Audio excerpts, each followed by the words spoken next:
Are you thinking about moving or relocating to Columbus, Ohio and totally confused on where to live? You're probably wondering, should I live downtown or should I live out in the suburbs? Well, which suburb should I live in? And is there really a difference? Should I live on the north side or the south side? Or maybe someplace in between? Well, in this video, I go through an exercise that will help answer all these questions. It will help give you a lot more clarity on where you should live if you're moving to Columbus, Ohio. And it all starts right now. So let's go!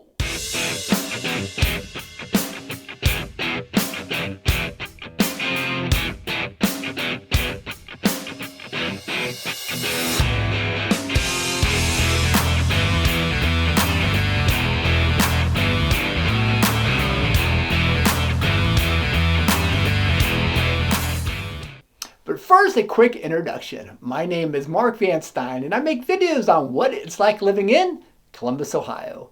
If you're new to this channel, hello and welcome. Some of the videos I make cover things like the best schools, neighborhoods, areas, cost of living, hottest neighborhoods, so you can get a really good feel on what it's like to live here in the capital city.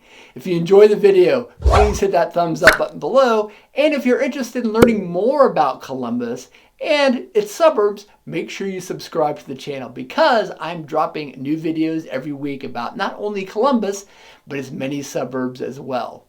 And if you are relocating or moving here, make your life a little easier and let me and my team help. I'm a licensed RE/MAX Realtor and have been helping people relocate to Columbus for almost 2 decades now.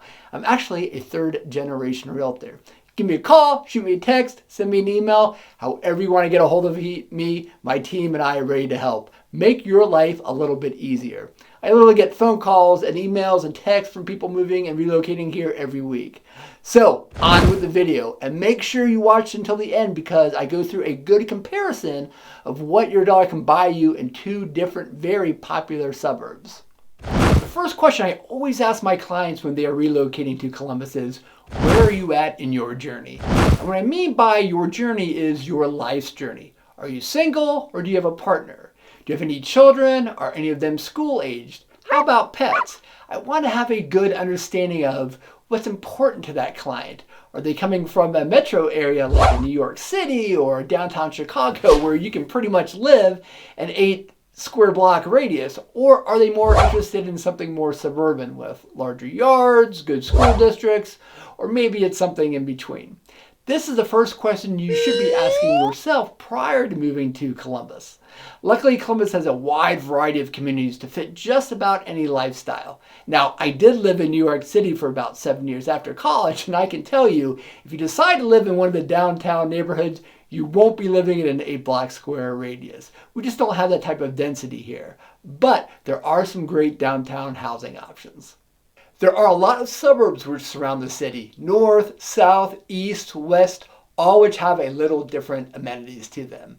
Now, if you're not at the point in your life where you're ready to go out and buy a minivan and move out to the suburbs, there are a couple of other options which I like to call suburbs light, or a cross between living in an urban area and being completely out in the burbs. I find these areas to be attractive to single professionals who might be transitioning out of an apartment or new couples without children who aren't just quite ready yet for that suburban life. They also have become very popular with people who are downsizing or getting away from the big family homes and the high property taxes. The next question should be your price point, or how much am I looking to invest or spend on a home? And there's a lot that goes into that question. How much are you putting down? Where are the current interest rates? Or maybe you're not taking out a loan at all and paying cash. The 2 things that I would absolutely recommend if you are going to finance a property is, first, work with a local lender. I do not recommend working with one of these internet lenders. I could do a whole video on horror stories about past clients who've used internet lenders. Also, when you're trying to figure out how much you can afford, approach it this way. from an all-in monthly payment, or how much can I afford or am I willing to spend per month for the home. The reason I recommend this approach is because of the high property taxes we have here in Columbus. Now, I talk a lot in other videos on this channel about property taxes, so I'm not going to go into a lot of depth about that, but they are high and they can add hundreds, even thousands of dollars per month to your payment. Let me do an example. So let's say I'm buying a house and my all-in budget is $2,500 a month. First, subtract out the homeowner's insurance. I like to use about $100 a month, which should be enough unless you have a lot of collectibles or guns. Then you want to estimate your property taxes. Now, use that number with the current interest rates, and this should be the price range that you should be looking in.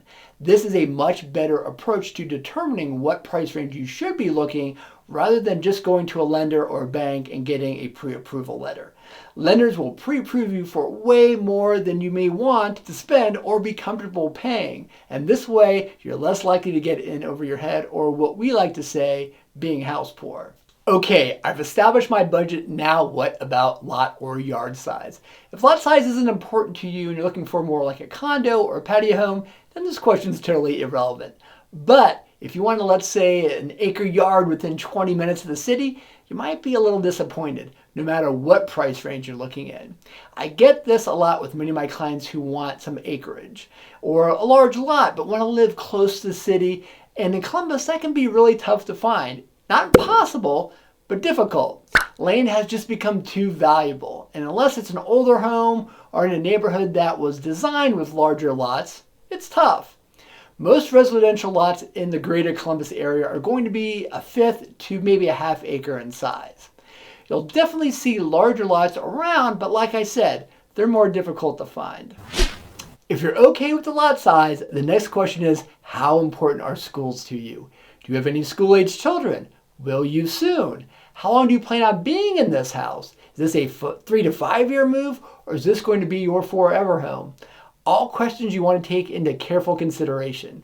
We have some excellent public school systems here in Central Ohio, and also some great private schools. So you need to think that scenario through. Most of the families I relocate who have school-aged children, or their kids are getting close to school-aged, this is by far their number one priority. If schools are important to you, I break down some of the different school districts in another video on this channel. And if you have any specific questions about the districts, please make sure you reach out. I'm happy to assist. And the last important question is the type and size of the home you want to live in. There's going to be a wide difference between what your dollar buys you in one area compared to another. There are a lot of factors that go into this, schools being a large one, also the home's location. Let's do an example. We'll use a budget of $500,000. This home in Upper Arlington just sold for over $500,000. It has 4 bedrooms, 1 and 1/2 baths with a 1-car attached garage with just over 1,600 square feet. This home just sold in Powell. It has 5 bedrooms, 2 and 1/2 baths, 2,600 square feet with a 3-car attached garage, and sold for $480,000. Both are very desirable areas and excellent schools. That's a pretty big difference, and a good example of what your money can buy in one popular suburb compared to another. Many people who grew up in Columbus will migrate back to the suburb they grew up in, and my sister and her family are a perfect example. She and I grew up in a suburb called Worthington, but her husband grew up in Upper Arlington. And when they got married and bought their first home, there was no other area they were going to live in Columbus except Upper Arlington. And the reason he wanted to live there so badly is because he felt he had such a good childhood growing up. He wanted his children to have that same experience.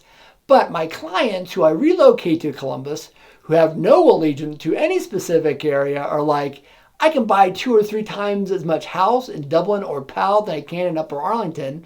It becomes a no-brainer for them. As you start to meet people in Columbus through work or friends, everyone is going to have an opinion on where you should be living. And consequently, where they live is always the best. My mother, who's also my business partner and the broker owner of our company, calls it neighborhood patriotism. But it's important that you explore all the different areas Columbus has to offer and choose what makes the most sense for you and your family. As you go through this exercise, you will really start to zero in on an area and neighborhoods that are going to work for you. It really just is a process of elimination, and it will happen more quickly than you think. Hopefully you found this video beneficial on how to figure out where you should live in Columbus, Ohio. If you enjoyed it, please give me a thumbs up down below. And take a look at some of the other videos on this channel where I go in depth on areas, neighborhoods, school districts, you name it. And make sure you subscribe so you don't miss any of the new videos. And most importantly, if you're moving or relocating to Columbus, make sure you give myself and my team a call.